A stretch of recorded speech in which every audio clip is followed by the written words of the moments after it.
বাংলাদেশ পুলিশের একটি প্রত্যাশা আছে, আবেদন আছে।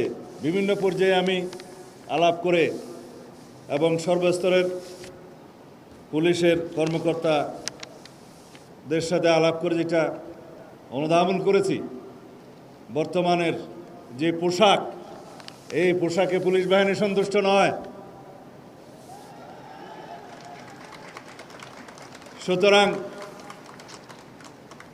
যাতে আমাদের আগের ঐতিহ্যমণ্ডিত যে কোনো একটি পোশাক বাংলাদেশ পুলিশ বাহিনী পায়, সেজন্য সরকারের সর্বোচ্চ মহলে আমরা আলোচনা করে একটি সিদ্ধান্ত দেব ইনশাআল্লাহ। বর্তমান সরকারের প্রধান অগ্রাধিকার হচ্ছে আইন শৃঙ্খলা পরিস্থিতি নিয়ন্ত্রণের মাধ্যমে জনমনে স্বস্তি প্রদান করা ও দেশে শান্তি প্রতিষ্ঠা করা। দেশে আইনের শাসন প্রতিষ্ঠায় পুলিশের ভূমিকা অগ্রগণ্য। ফ্যাসিবাদী সরকারের আমলে অন্যান্য সকল প্রতিষ্ঠানের ন্যায় পুলিশ বাহিনীও ক্ষতিগ্রস্ত হয়েছে প্রতিষ্ঠান হিসেবে। সেই সময়ের ভঙ্গুর অবস্থা থেকে ক্রমান্বয়ে পুলিশ আজকের এই পর্যায়ে উন্নীত হয়েছে। বর্তমান সরকার বিশ্বাস করে পুলিশ কোনো বিশেষ দলের বা গোষ্ঠীর লাঠিয়াল বাহিনী নয়, বরং পুলিশ হবে জনগণেরও কৃত্রিম বন্ধু।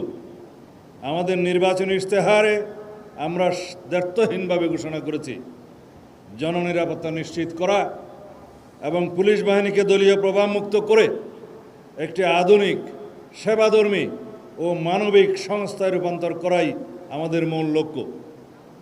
সেজন্য পুলিশ বাহিনীর মনোবল পুনঃপ্রতিষ্ঠা সহ একটি দক্ষ ও আধুনিক আইন শৃঙ্খলা রক্ষাকারী বাহিনী হিসাবে গড়ে তুলতে সরকার ইতিমধ্যে জনবল বৃদ্ধি সহ নানাবিধ উদ্যোগ গ্রহণ করেছে। বিএনপির নির্বাচনী ইশতেহারে রাষ্ট্র কাঠামোর গণতান্ত্রিক সংস্কারের যে অঙ্গীকার করা হয়েছে, তার অন্যতম স্তম্ভ হলো পুলিশ সংস্কার। আমরা দায়িত্বে আসার পর থেকেই একটি স্বাধীন ও শক্তিশালী পুলিশ সংস্কার কমিশন গঠনের বিষয়ে কাজ করছি। এই কমিশনের উদ্দেশ্য হলো পুলিশ বাহিনীকে রাজনৈতিক হস্তক্ষেপ থেকে সম্পূর্ণ মুক্ত রাখা, নিয়োগ, বদলি ও পদোন্নতির ক্ষেত্রে মেধা ও জ্যেষ্ঠতাকে একমাত্র মানদণ্ড হিসেবে প্রতিষ্ঠা করা, ব্রিটিশ আমলের সেকেলে পুলিশ আইন পরিবর্তন করে সময় উপযোগী এবং জনবান্ধব আইন প্রণয়ন করা।